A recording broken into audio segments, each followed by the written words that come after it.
A small but vocal number of Catholics are convinced not only that Francis is not the Pope, but that Benedict XVI is still the valid Pope. What are their arguments, and are they right? Is Joseph Ratzinger still the Pope?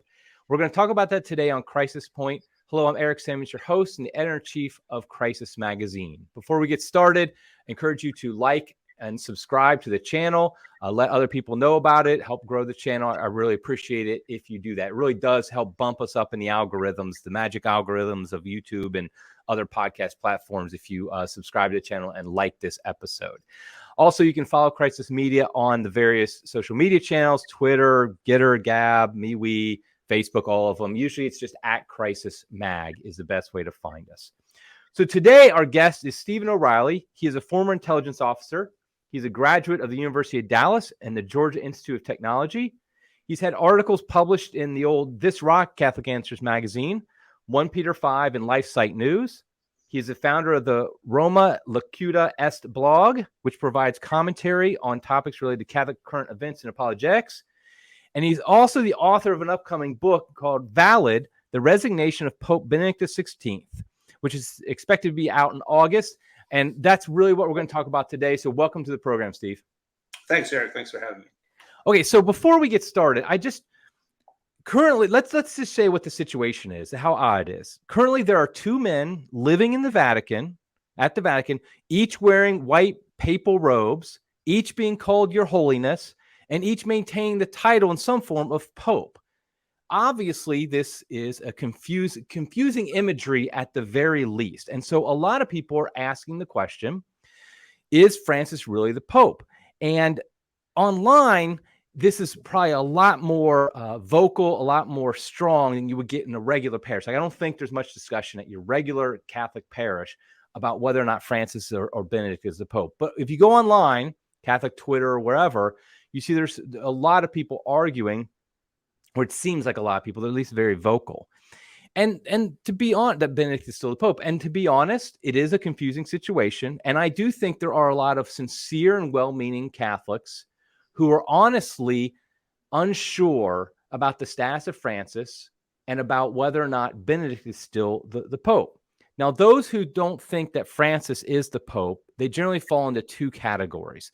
The one is sedi vacantists, who believe that there is no valid Pope. That just means the seat is vacant, no Pope. We're not going to talk about that today. That's a whole different discussion. What we're talking about is that group of people who believe that Pope Benedict, for whatever reason, his resignation wasn't valid, didn't happen, whatever the case may be. And so he is still the Pope. That's what we're going to talk about today. So first, I just, to clear it out at the beginning, the first question I want to ask is, what do we call the people or the view that the Benedict is still the Pope? Because I've seen a lot of different names, and I've seen people get upset at the various names. So let's first clarify, what should we call this theory? Sure. Well, when I first started writing on this subject back in 2017, on my blog I coined the term BIP, which just stood for just Benedict is Pope, just quite literally. Even though occasionally some folks have taken exception to that somehow I'm being dismissive of them. It is not. It's just a way of naming them. Other folks have used Bene Vacantist and Bene Plenists. In my book, I decided, and recently in my blog, I've opted to use Bene Papist or Bene Papism. Again, not to be pejorative, just to be descriptive. I thought the Benedict is Pope, or BIP acronym, probably, long live Benedict, but he is up there in age, and when he passes, Benedict is Pope. It will obviously no longer be an accurate name. So I just thought Bene Papism and Bene Papist would be the terms I use on my blog and book. Yeah, I think that's good because it's not trying to be demeaning or anything like that. Like, Benevacantism was kind of a silly term, and I know I used that at first too because it was kind of a jokingly kind of connecting to sedi vacantists. But of course, that makes no sense. The actual term that Benedict is vacant or something like that. So I think though Bene Papist is good because it's just simply the idea that Benedict is still the Pope right now. So in just a few sentences, give the overall view of the Bene Papist position, other than just the fact that he's obviously still the Pope. Like, how would you describe that position? I think we're kind of going back to the origins. I think the Benny Papists, as you mentioned, they're sincere folks.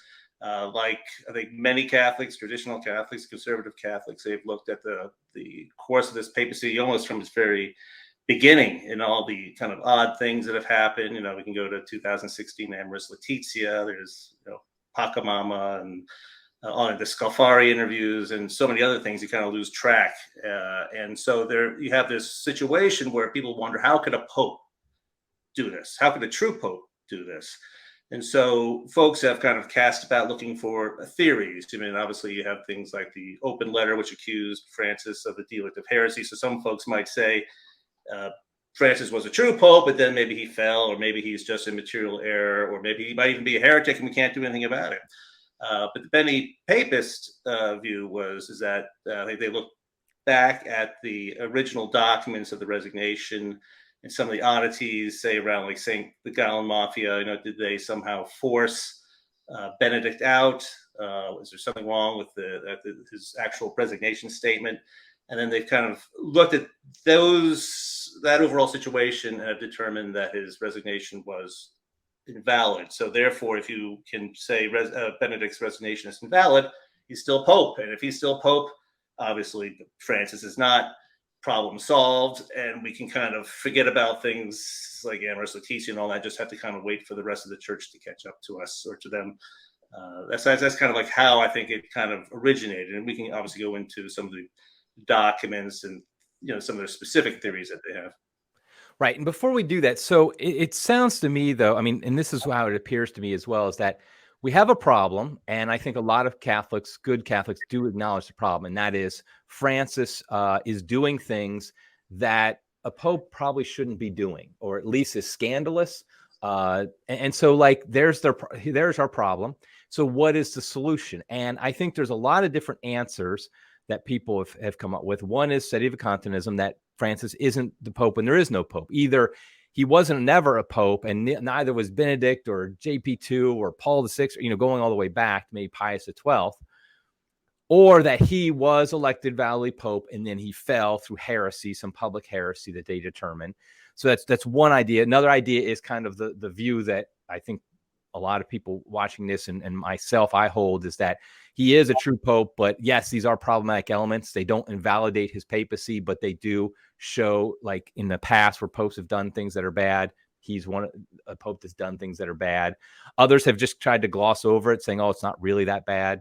It's not really, you're misinterpreting him or something like that. And then, of course, this view of, well, actually, Benedict is still pope. So the question becomes, when did the idea that the papacy, that the papal resignation of Benedict was not valid, when did that kind of originate? Was it like right after, in 2013, or did it take some time before it originated, before people started really promoting it? Well, I think some of the seeds are back there from the beginning. I think there were some canonists who had looked at how he had worded his resignation, and I think it raised some eyebrows. I think early on, there have been 2 or 3 canonists who might have said something. And then, of course, probably to my recollection, some of the earlier concerns were about like the St. Gallen Mafia, the illegal campaigning, and and then with regard to Benedict, was there any kind of assassination attempt? I mean, there had been like a cardinal or bishop who had made some reference to that he'd be dead within a year. There was concerns that the ATMs at the Vatican had been shut off, I think, in January of 2013, that maybe this might have been something to kind of push him out. So I think those are some of the earlier theories. And I think as early as 2014, I think it was Andrea Tornielli had interviewed Benedict. And at that point, he was even saying that the theories that his resignation was invalid were absurd. So it does go back pretty far. But I think what really, to my mind, what really kind of launched Benny Papism was Gon Swain's speech in 2016, and that's when he did make some kind of hair. When you read it on the surface, at least, it really raised a lot of eyebrows, talking about an expanded papal ministry and that type of stuff. And I think it was Anne Barnhart who was the first to kind of call that out, and that's when she came up with the theory of the substantial error theory, that there was a substantial error in Benedict's resignation and his declaratio, and then they find some evidence for that also in the last audience of Pope Benedict on February 27th, 2013, the day before his resignation. And that kind of became, I think, the basis for substantial error theory, which has become one of the two major theories since that time. Right. Yeah. And so let's get actually into now, within Benedipapism, there is multiple views of what is happening, what happened and why his resignation was invalid or didn't happen, or whatever. And I would say that within those, there's even breakdowns. So, for example, there on one major view is what, the invalid resignation theory, that basically his resignation for various reasons, one or more, it was invalid. And another one is that the other major theory is that, the resignation was invalid, but it was almost done on purpose. Like, so whether or not Benedict did it meant to do it or didn't mean to do it is somewhat debated within Benedipapism. So let's first give like the invalid resignation, the idea. Now, Canon 188 says a resignation made out of grave fear that is inflicted unjustly or out of malice, substantial error, or simony is invalid by the law itself. So, for example, let's just give an example. If somebody puts a gun to Pope Francis, let's just use Pope Francis, let's say he's Pope, puts a gun to his head and says, you must announce your resignation or I will pull the trigger. And then he announces his resignation. Canon law would say that's an invalid resignation because he made it out of grave fear. That's right. Or if another example, obviously simony, if somebody said to him, Pope Francis, I'm going to give you $1 million to resign. And then he does, and he announces resignation, he gets $1 million. Another case of an invalid resignation. So nobody's accusing, by the way, Benedict or anybody of simony here, but they are saying both it's potentially grave fear and the substantial error. So first, explain why some people would say that Pope Benedict's resignation was made out of grave fear. Well, I think you go back to the St. Colin Mafia. We know they existed from the mid '90s, and their expressed reason to be was to kind of oppose Cardinal Ratzinger at the time, and then later to oppose his election in the 2005 conclave. So you do have a group of people who were anti-Ratzinger from the beginning. So you have that going on, and then you have, like I said, as I mentioned before, these rumors of an possible assassination. I think that kind of surfaced around 2012. You have the kind of the financial shutdown of the ATMs for a period of time, I think in early 2013. And so the suggestion was that maybe there was something that pushed them out. But when you look at all these theories, is that there's no smoking gun that you can say this event is what led him to resign. So yeah, you could say if the St. Gallen Mafia did it, you would still need proof that it happened. And then, of course, even if you found proof today, 9 years later, the question is, would that now invalidate the resignation? That'd be probably a debate for the canon lawyers and theologians to go after. But my sense would be probably would not invalidate it because, say, Athanasius Snyder would say is that for situations like that, it would be healed in the root that the church has accepted this man as Pope Francis for the last 9 years, for the most part. So therefore, he is the true Pope. So it sounds like there is some smoke when it comes to the grave fear theory, in that there were definitely some funny business going on. Now, personally, I've read enough history and like of papal elections in the past. There are a lot of cases in medieval times, particularly, where a lot of threats. I mean, emperors and lots of stuff going on where popes resigned. I mean, popes were basically forced to resign by emperors and things like that. Yet the church recognizes those resignations as valid. So it's almost like I feel like there have been cases of popes who have resigned out of grave fear, and the church has accepted them. So this canon that states a resignation made out of grave fear is invalid by the law itself. I mean, how do we actually reconcile this with the fact that historically, I mean, it does seem like there have been cases where popes were pushed out the door, and the church now just recognizes, that's all, that all worked out and we're fine. That's right. Then the other thing too I'd point out with regard to Benedict's case is that if you look at things he said in his Peter Seawald interviews, which he did actually before he resigned and then afterwards, it's clear that he recognizes that a pope cannot leave under duress. Because the question was, well, did the WikiLeaks scandal, which erupted in early 2012, and he said no. In fact, he waited. He deferred his resignation until the gentleman was arrested, and then they had a trial, and the trial ended in late October, early November of 2012. And I think his resignation was he really, I think, settled on it in December, even though there's strong indications that he told Bertoni and he told Gonswain as early as like June or July of 2012 that he was going to resign. So he deferred his resignation because of WikiLeaks. So there's no indication that he submitted to fear. And even though there might have been the smoke out there, there's no indication that he understood himself to be under any kind of duress that led him to resign. Right. And I think that, I mean, it's almost like, you brought up what Bishop Schneider had mentioned about the church accepting Francis as Pope for the past 9 years. And the idea is like, that's almost kind of what happened in historically when you had popes who were kind of pushed out of the papacy. The church accepted that, and they accepted the next pope. And that, in a way, seems to almost trump canon law. Like, I feel like when I've talked to people who are the most adamantly for the Benny Papist position, everything is very much centered around canon law. And I don't want to dismiss canon law as unimportant, but it does seem there to be something a little bit greater than canon law working here when we have cases in the past where stuff like this has happened and the church has said, okay, but we're just going to move on with this person as Pope. Am I right there, or am I kind of dismissing canon law too much in this case? No, I agree, man. I've done a lot of research on my blog looking into the conclave, because I do think there are a lot of oddities, I think, involved in that. And this might not be the place to go into all that. But as you look into these oddities and you start looking at the canon law, and I'm no canon lawyer, but it's almost like, don't do these things, don't get caught, or don't get caught too soon. Because if enough time goes by, you'll be accepted. I mean, it doesn't say that, but there are.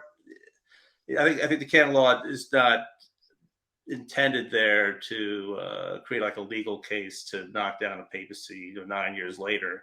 And I think to like what you're saying, to Athanasius Schneider was saying, I mean, we can't be 9 years later going through some old textbooks, dusty canon law books from 300 years ago, say, here's this little thing here that means it's an invalid resignation, then we undo 9 years and everything. You just can't do that. I mean, it is move on. I mean, I do think Francis is Pope. I wouldn't be surprised if somehow there was something that said he wasn't, but I think that when you look for a solution, you want a solution that's a good theory. And Benny Papism, and we'll get more into it, Benny Papism is a bad theory, and a bad theory is never a good substitute for a good theory.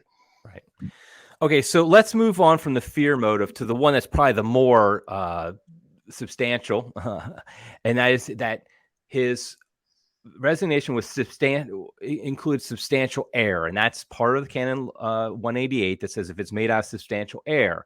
And I think this, I can't think of right off the top of my head an example, but if a bishop were to resign thinking one thing and actually doing another, being mistaken about something, perhaps, I don't know, or I don't really know the example in there, but this is the big point for the Benny Papists, is that Benedict resigned incorrectly, invalidly, because he, and specifically when it comes to understanding the office and ministry of the papacy. So why don't you break down, and this is where people start taking notes, maybe, because I do think this gets a little bit confusing, a little bit in the weeds, but I think it's very important, because this is really where the Benny Papist argument stands or falls, is this whole idea of was it in substantial error. So why don't you break down what they're saying here? Yeah, well, first, this is commentaries I've seen on Canon 188. They talk about substantial error. There, it seems like the intent is that the error is the true cause of one's resignation. So, for example, in fact, I think Cardinal Brandmiller gave it as an example, I think, in an interview with Diane Montagna. where he said that if the Pope thought that there was a Muslim army at the gates of St. Peter's or of Rome, and he submitted his resignation out of that false belief, that would be invalid. So Okay. that would be an example of a true cause. Say, take for example, but if you look at the substantial heir theories, I guess there's two in a sense. One is that I think is I believe Anne Barnhart would say is that he made an error that Benedict thought he could partially resign, kind of create like a bifurcate the papacy that he can keep, kind of be like a passive member of the synodal papacy, and Francis or his successor would be the active Pope. That would be, but obviously that's an error. You really can't do that. And therefore, his intent and what he was doing in his resignation letter would invalidate his resignation. So that's, I think, kind of like would be her view. Say Dr. Mazza, I think, would share that, but I debated him on Tim Gordon's show, and I get his view seemed to go a little bit further. I think he recognized, I'm putting words in his mouth, he seemed to recognize more that the true cause part, that you had to have what was in your mind, did matter. So he would say that Benedict had, I would, at least in my view of what he would say, is that Benedict had a erroneous view of the papal munis. I guess we maybe talk about that word a little bit. The munis, the office, the papal office, that he thought that he could retain it after the resignation in some way, but of course he couldn't. But if he had known that he could not retain the munis, he would not have resigned. So it's actually a couple more steps. So his error in thinking he could retain it would be the cause of the substantial error. So that's kind of, I think, that's kind of it in a nutshell for the substantial error. So break down this difference between the munis and ministerium, I think it is. Yeah, right. Munis, I wrote down. So the munis and ministerium, those are two words that are often used in this debate. Why don't you explain what each one means and why it's important for this discussion? Sure. Well, first you go to the canons that regulate, or the canon that regulates papal resignations. Canon 332.2 says if the Roman Pontiff, before me at the moment, the Roman Pontiff resigns the munis, well, it resigns the office, but obviously in the Latin can say resigns the munis, for it to be valid, what is required that it be free, properly manifested, and that it says it need not be accepted by anyone. So the substantial errorists, we'll call them, would say, okay, well, he has to resign the munis, but if you look at the Declaratio, and that is the document that Benedict, it was the instrument of his resignation, and he read it to consistory of cardinals. And in that Declaratio, even though he uses the word munis in a couple different spots, he kind of then overlays that with ministry. And in his actual sentence where he says, I declare what he's going to do, he says, I declare that he resigns the ministry of the Bishop of Rome. He does not say the munis of the Bishop of Rome. So he uses the Latin word ministerium. So those who would say there's a substantial error there would say, well, munis kind of has a more technical term and there's various meanings to it, but they would say it means office, means gift, means prodigy, and a few other things. Whereas ministry or ministerium to them is more like the practical exercise of the papacy. It's kind of like the function of doing it. So you have the office and you have what the office does. So in a sense that Benedict resigned what the office does erroneously, but he still has the munis. He still has the charge of St. Peter, would be the argument that they have. So now, why is that wrong? Why is it that him using the word ministerium doesn't invalidate the papist, his resignation? And why are the Benny papists wrong about that distinction? Well, not all Benny papists would necessarily, I think, agree with that, but for their standpoint, that there is no formula for papal definitions, even though, of course, the canon says the munis, but you kind of would read that just kind of generally speaking, if one was to resign the papacy, you do X, Y, and Z. There's no declaration of what word or words could be used. Ministerium in the Latin, Father John Rickert of FSSP wrote a series of articles also on the Benny Papist. He points out that in the Latin, I think there's Lewis and Short's Latin dictionary, that ministerium is specifically stated to be a synonym of munis, and in other books, other Latin dictionaries, you'll find that too. The Dictionary of Ecclesiastical Latin has the two definitions kind of overlap. You'll find office in the definition of ministerium. So there is a synonym aspect there, and so and there's no requirement for a certain formula. So I think in this case, it just the Benny Papist argument just doesn't work. And furthermore, even if you were to say that he intended to resign only the ministry, the active ministry, again, looking at Rickert in Father Rickert in one of his arguments, articles, it said, pointing to canon, I think 331, where it talks about that it's in virtue of the office that the Pope receives the power to do X, Y, and Z. So if you resign the doing of it, that entails resigning the office itself too. I mean, I guess the analogy I would make would be like if someone told you, I'm not going to play second base on your baseball team anymore, you wouldn't say, well, are you still going to be the second baseman though? I mean, if you stop doing, you stop being in that sense. So I think the Benny Papist argument fails. Right, and I think Ed Fester also wrote something about how they're essentially used synonymously, those two terms. And then you look at too. I mean, and then others have commented. Ryan Grant had written a nice article for 1 Peter 5 on that a few years ago. Cardinal Burke said he's looked at it, and the words are used interchangeably in the Declaratio. So I just don't see the argument as working.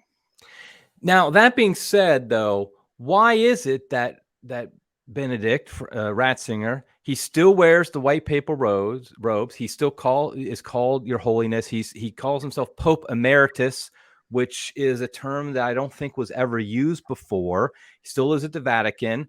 So all those things do seem to be like visual or other symbols of he still thinks that he's on some level the Pope or something. What do you take for all those actions? We'll go back to each of those specific things in a second. I think if you step back and look, what was Benedict trying to do? I mean, he was doing something that really hadn't been done, at least since Celestine, and Celestine V, who resigned. He was like a hermit before and decided after 5 or 6 months, man, I don't really want to be Pope anymore. Yeah, so in a way, he's kind of like that. He's also different. I mean, he resigned because he said of his weakness and incapacity to fulfill the office.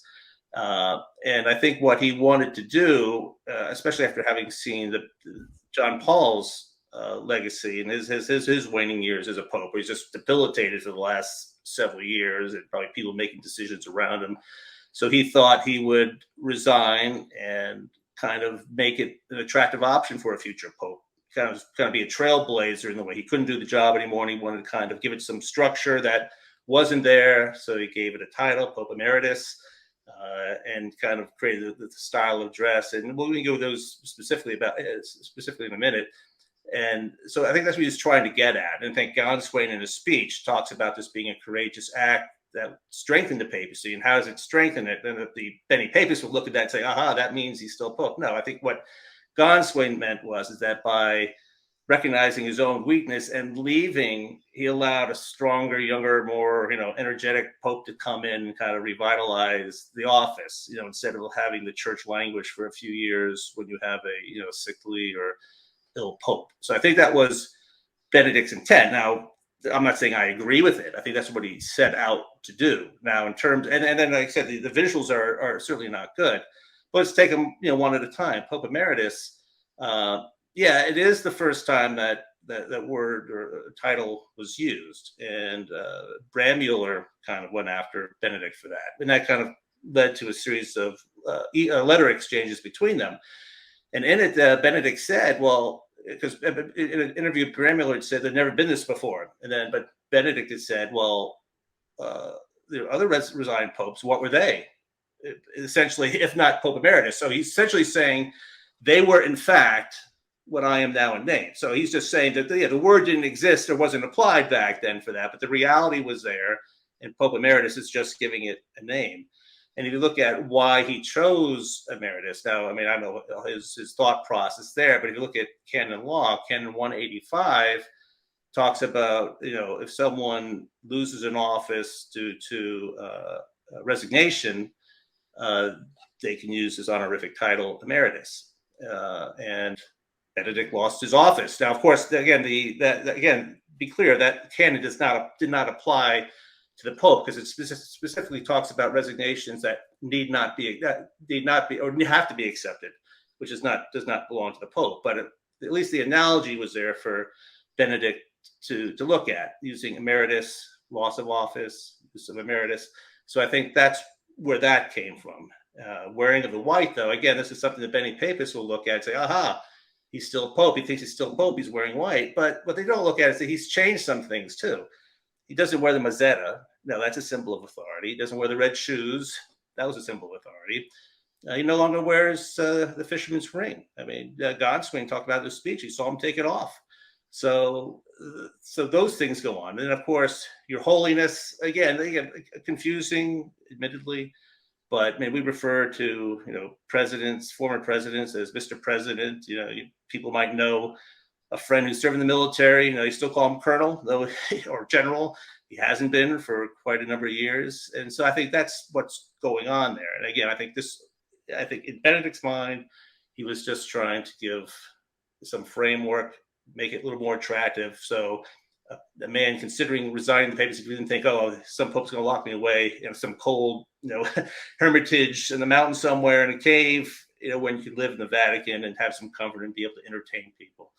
So I think I think it's understandable, but I think when you really look at it closely and think about it, I think folks will see that there's nothing really there.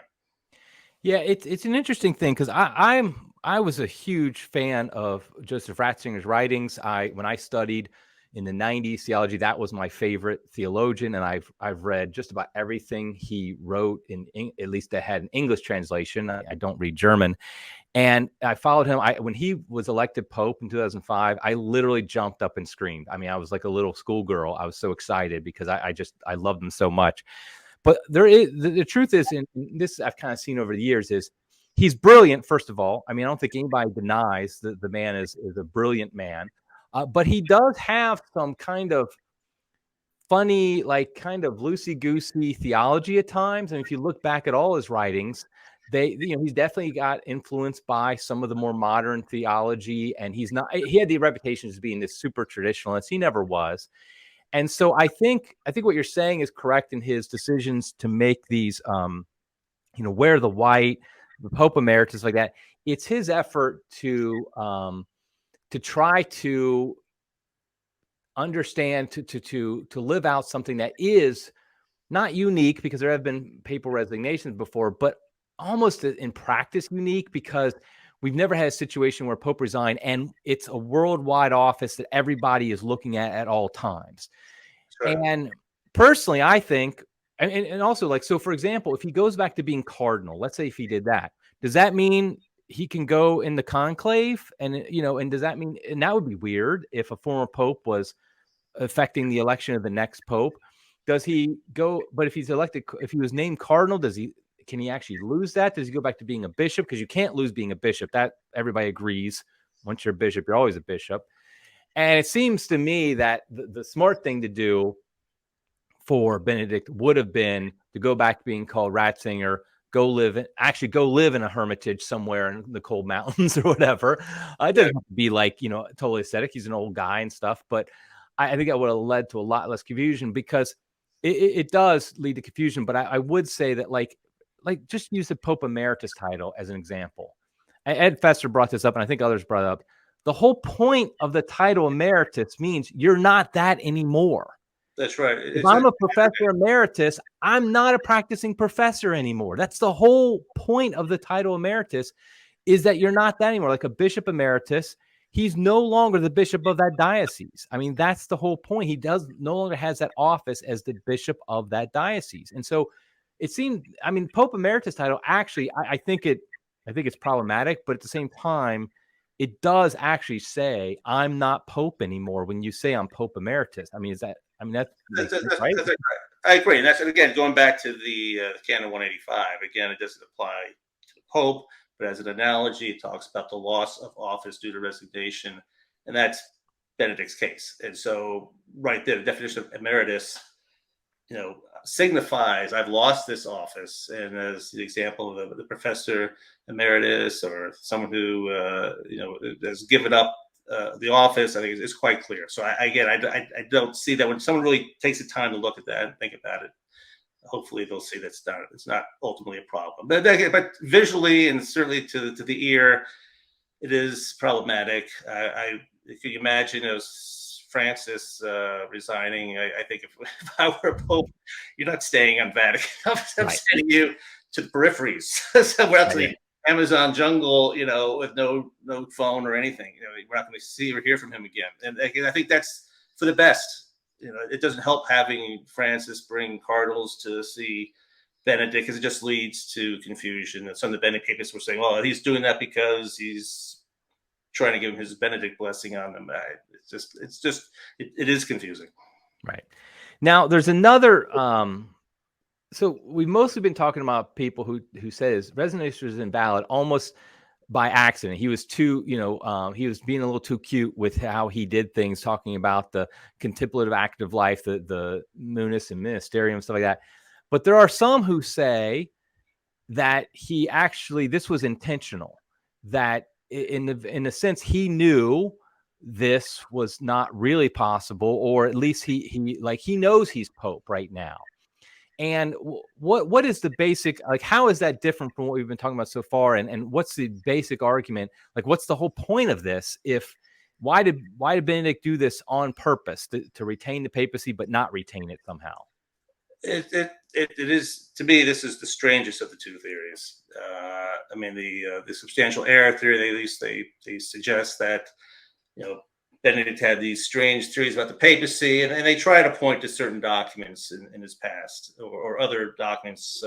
But if you look at those in turn very closely, they don't say what the Benedict papists say they do. And this other theory that you talked about is that they look at the resignation, and they would disagree with like say with an Anne Barnhart or those types, to say that you have to use the word munis for it to be a valid resignation. They say no, the word munis is not necessary. They would kind of read it the way I suggested, that just you're talking about the word papacy, but you would still need a word that is an appropriate synonym that still conveys the idea of munis or officium to be valid. So you could say something like, I resign the papacy, I resign the being Roman pontiff, or something like that, and that would be perfectly acceptable.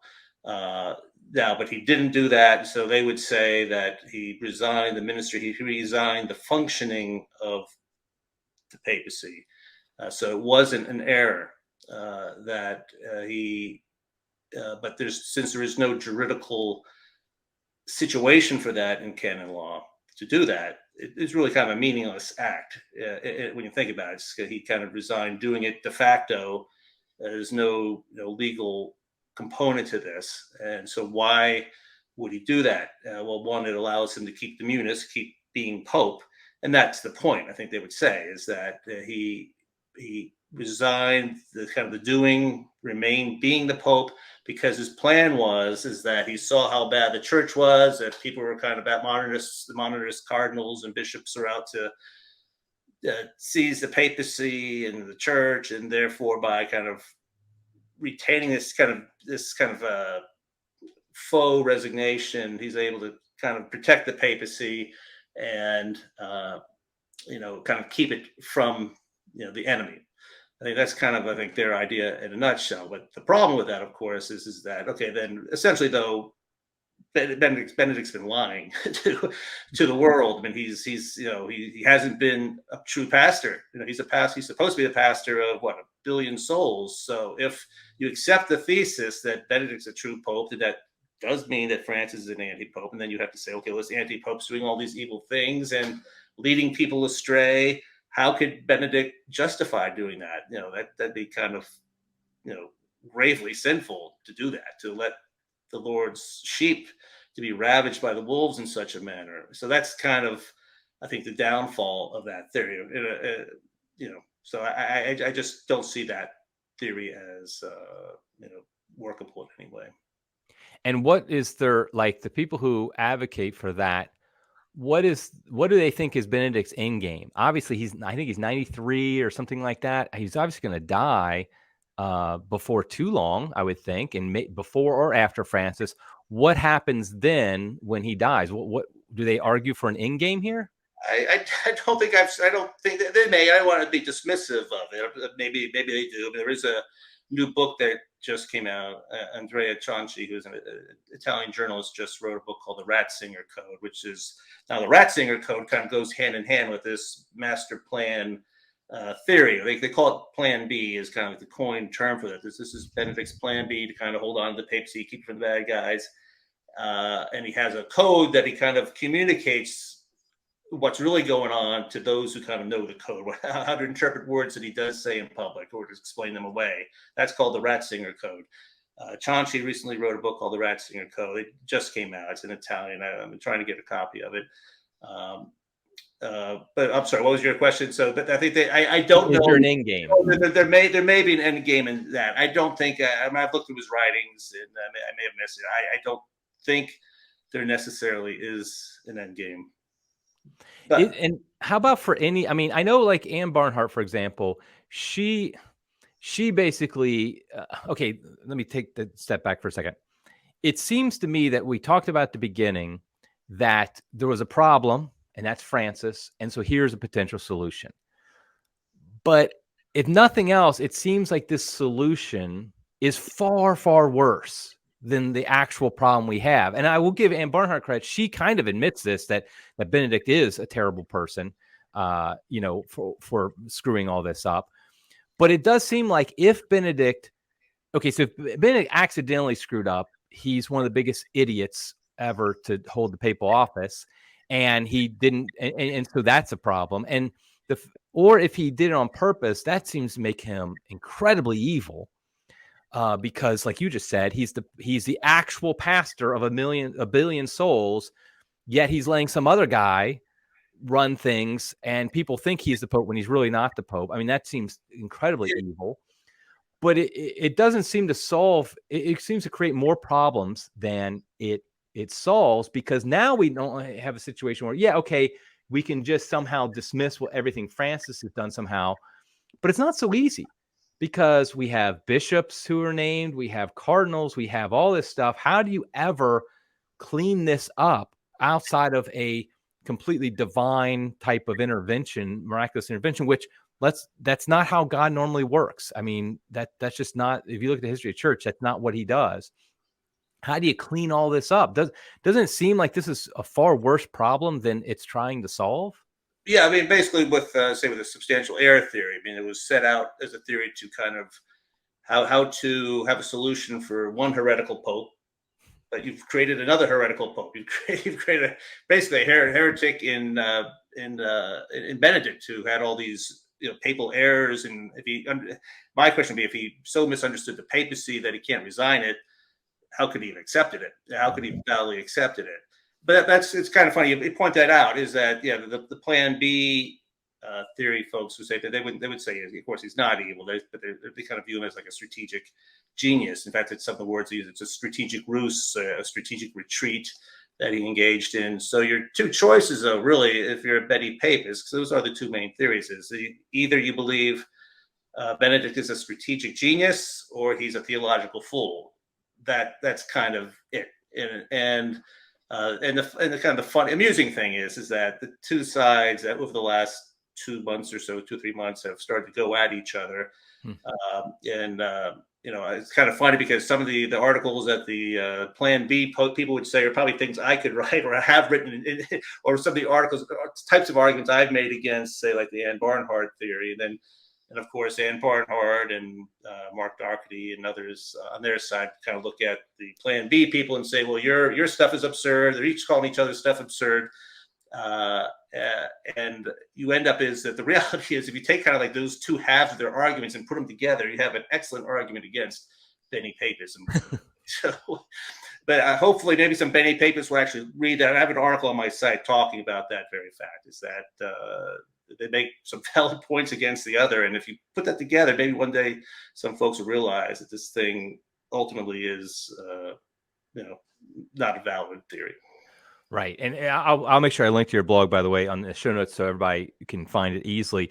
So I ask you what the end game is for somebody who thinks he's a strategic genius. What's the end game for any Benny Papist, even one who thinks he was a theological fool? Like, have they ever offered a suggestion of how we do eventually resolve this? Because, like I said, Benedict eventually dies.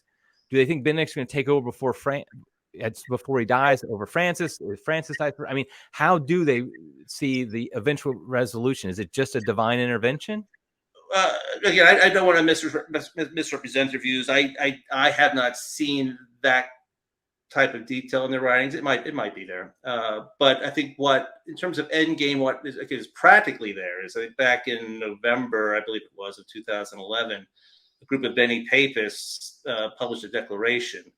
In this declaration, they declare, and as a petition, right now it has about 3,500, maybe up to 4,000 signatories up to this point, I would think. But this declaration says, we declare our faithfulness to Benedict XVI, the one true reigning pope. And then they go on to mention that if they kind of set conditions, that if there is a future conclave, like if Francis were to die, or if Benedict were to die, what condition they basically would accept or reject a conclave. So basically, would not accept any conclave while Benedict is still alive. So that means they'll call Francis' successor in that instance an anti-pope. If they were to both miraculously die on the same day, you still have a problem with the conclave, because they would not accept any of Francis's electors, cardinal electors that he's chosen. So then again, you would have an anti-pope. So so I don't know where they go from there in that. And then and I think that is really, I think that movement is, I didn't see who the folks were who started that, but by looking at some of the signatories, I think it probably is more the Plan B people who kind of were behind the push for that. Like I see like Estefania Acosta, who is on that side of things, and she's written a book on Benny Papism.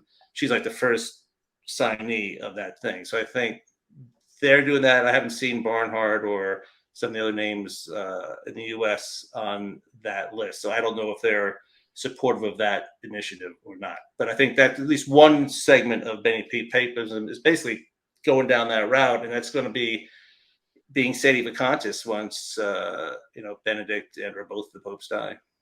Yeah, because it sounds like they would need a conclave that only has the cardinals that are appointed by Benedict or JP2, and that conclave alone they would consider valid, which realistically we know that's probably not going to happen. And so therefore, like you said, eventually it's just sedi vacantism, because there's no way to elect a new pope. And that takes me to something, an important point that I want to address, which is the people who hold Benny Papists. I'm not necessarily talking about the leaders. I'm talking about just the rank and file Catholics.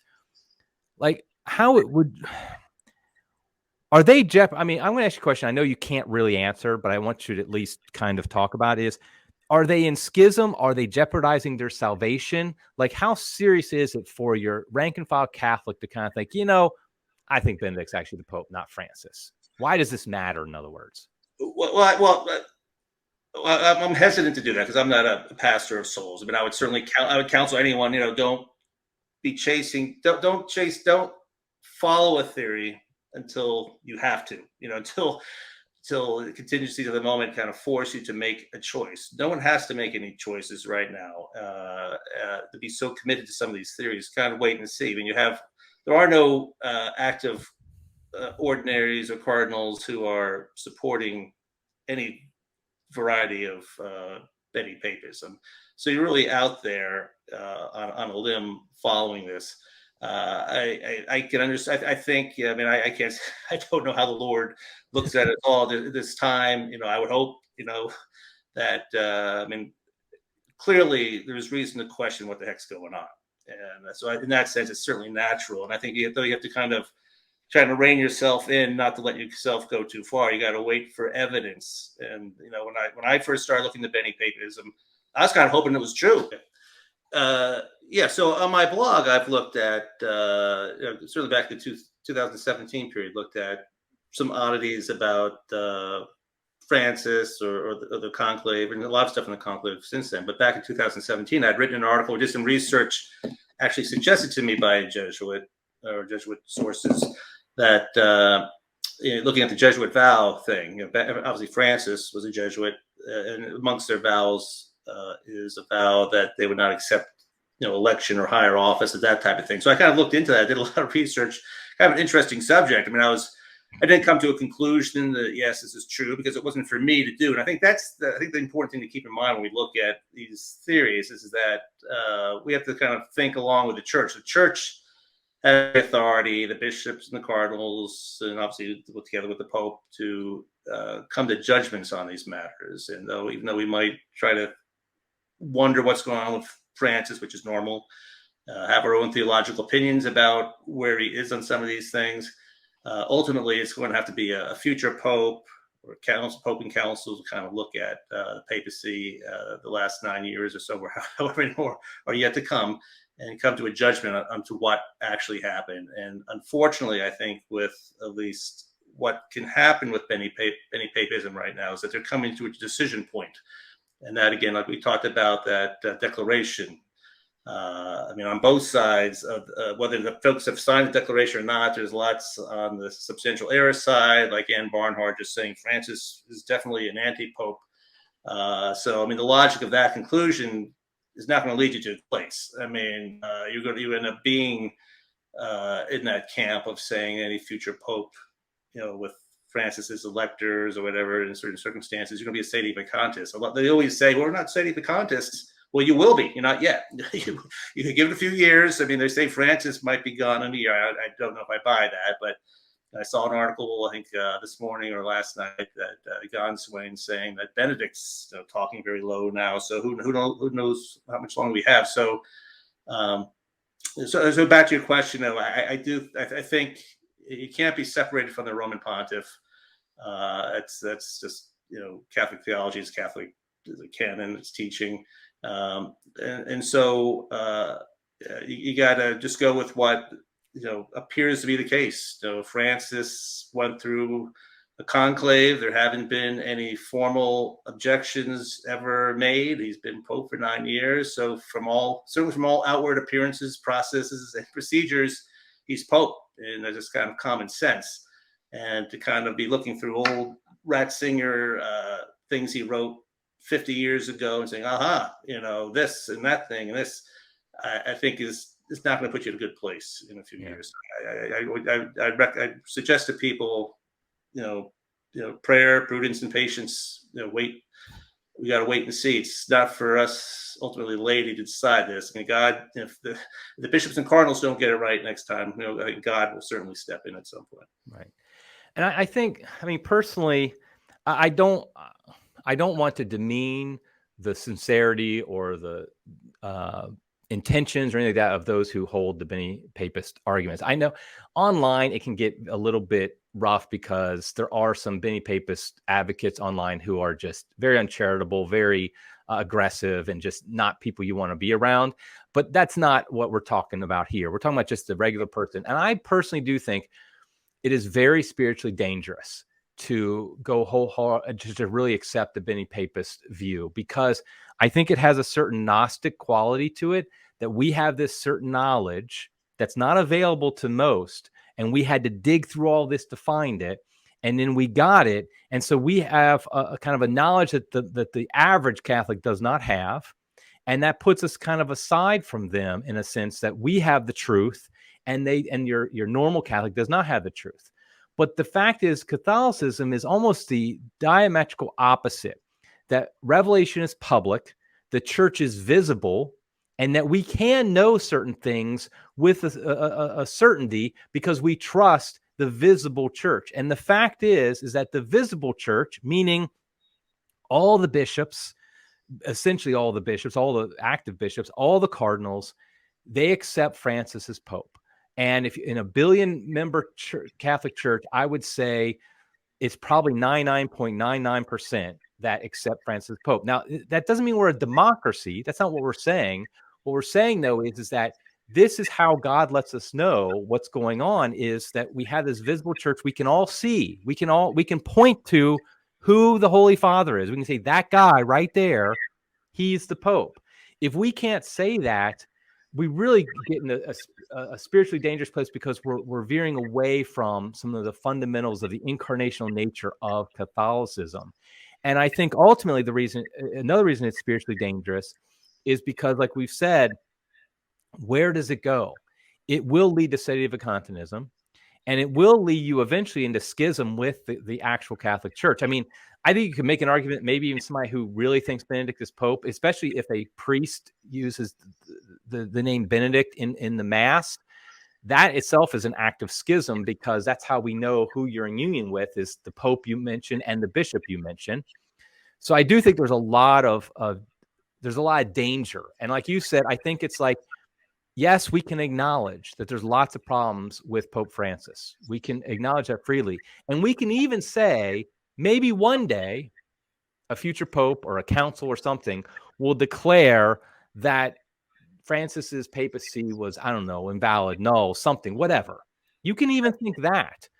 But you don't want to put yourself in that position where you're making that judgment, because the whole point of being Catholic is that the Pope or the bishops or some actual authority makes that decision and declares it, so the whole world knows it. I don't have to figure it out. You don't have to figure it out. We just trust that that's how God is leading the church, even through these very fallible, sinful men who are leading the church. We still can know certain things with moral certainty, at least for now. That's right, and I think patience is key, and waiting.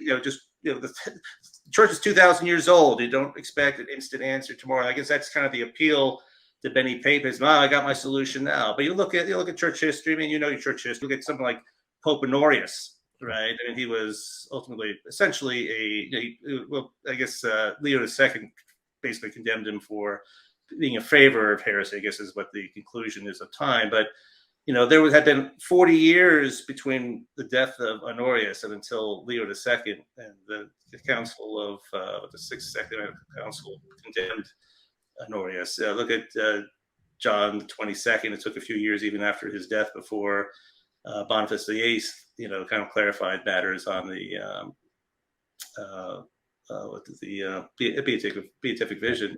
So wait and see. It will come around. Things are bad, but we've had bad times before. Maybe certainly not as bad as this time. I think I'll give many papers that. I probably agree with maybe 99% of, maybe 100% of their diagnosis of the church right now. But I mean, I think the solution they've chosen is not going to lead to a good end, unfortunately. Right. Okay, I think we'll wrap it up there. So your book is coming out pretty soon. We're July, August, yeah. August. Okay, great. And so we'll definitely look for that. And just for now, though, I encourage people to go to your blog. You write about this pretty frequently and keep up with the latest what's going on. So, and I'll link to that also in the show notes. And also, I think you're on Twitter. Is that right? I am. Okay. So I'll put the link to the Twitter as well, so people can follow you there if they want to. Okay. Well, I appreciate it again, Steve. Thanks for coming on the program. And everybody else, just God bless you and God love you.